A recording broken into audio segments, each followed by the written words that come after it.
Oh, Not is that sure we're us, or gonna is that survive, guys. What's that? Holy shit. Yeah, we're way moving. That must be 40, 50 mile an hour winds out there. Holy balls, look out. Hold on. We're getting awfully close to Sharon's house. Oh, shit. Yeah, she's... Oh, God. Okay, the perils of floating homes, guys. We are finding out. Excuse our swearing, but...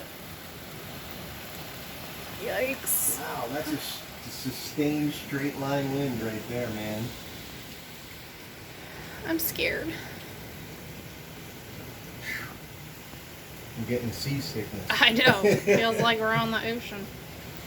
It's weird. I mean, you really can't feel the house move that much, but looking out the window. It just came in all at once. Holy crap. Okay, well, this is the reason we're not going home today.